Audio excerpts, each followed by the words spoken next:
Remember to subscribe to our YouTube channel at NDN TV Nigeria. Click on the subscribe button and be the first to get notifications. Pollution, poverty, and infrastructure deficits remain some of the most daunting challenges confronting the people and communities across Nigeria's oil-rich Niger Delta region. This is despite the region's enormous contributions to the nation's economic stability. Environmental rights advocates, including Senior Advocate of Nigeria, Chief Femi Falana, who lamented the deplorable state of affairs in the oil belt, are calling on the Nigerian government to rise to the occasion and address these lingering ills that are steadily draining life out of the people. Nigeria joined the League of Crude Oil Producing Countries in the late 1950s. Since then, the black gold has been a central piece of the Nigerian economy, accounting for nearly 90% of its foreign exchange receipts. But back in communities across the Niger Delta region, where this critical resource is tapped, lies a troubling story of environmental pollution that has left the people battling with loss of their livelihoods and several health challenges. Regretting this scenario, Senior Advocate of Nigeria and human rights lawyer Femi Falana, who was speaking at a recent engagement in Port Harcourt, said the continued disregard for the goose that lays the golden egg is an injustice that should not be allowed to continue.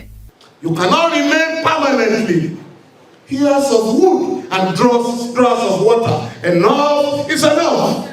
From what I've listened to here today, I'm going to set up a team of lawyers who believe in environmental justice to initiate a major legal struggle to force the government of Nigeria to reclaim your land that has been despoiled, to reclaim your honor and integrity, and to give to your communities all the social amenities that you deserve.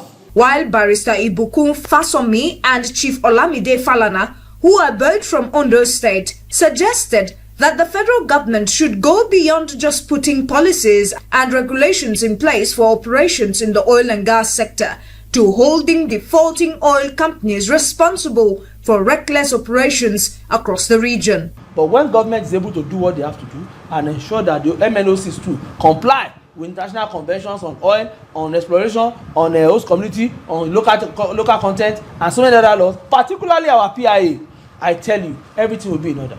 So for me, I believe that even though the government is doing a lot, there's still a lot that needs to be done. We are still yet to see lasting impact due to the government intervention in the particular region. Meanwhile, Ogoni in Rivers State remains a classical example of a community that has suffered from the adverse impacts of oil exploration. Late Ken Sarowiwa and his kinsmen under the Movement for the Survival of the Ogoni People, MOSOP, stood up to demand justice and the cleanup of their polluted lands. This struggle eventually led to the suspension of oil operations in the area. However, their agitation came at a great cost. In 1995, Ken Sarowiwa and 8 others were convicted and executed. Years later, the federal government responded to the outcry of the Ogoni people and commissioned the United Nations Environmental Programme to conduct an environmental assessment of the impacts of oil and gas activities in the area. The UNEP report, released in 2011, revealed extensive oil pollution reaching groundwater levels, with drinking water found to contain cancer-causing substances. The report further indicated that a proper cleanup and restoration of the environment could take between 25 and 30 years.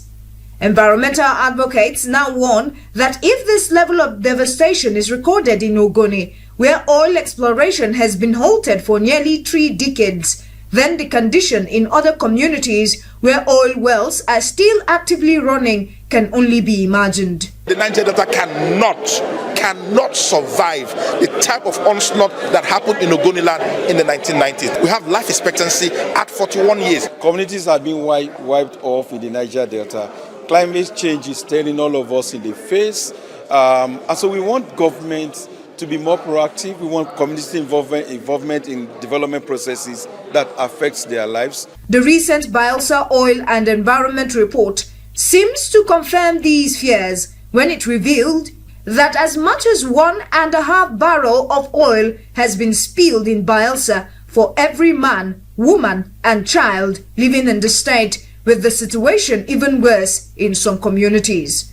Recommending a way out, these advocates call for increased commitment in cleanup efforts, accountability by oil companies, and investment in other sustainable options like agriculture, amongst others. The best thing to do is audit the environment of the Niger Delta, clean up the Niger Delta, see to it that the people's health is restored, stop the gas flaring, shut down the gas flares, and don't open any new oil well.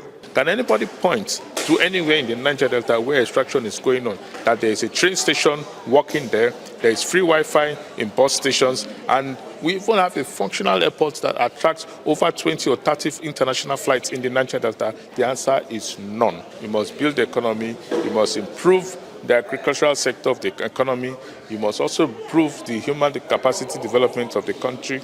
You must also improve the information technology, which is the way communities and countries are going to around at this point in time. Inside the Niger Delta,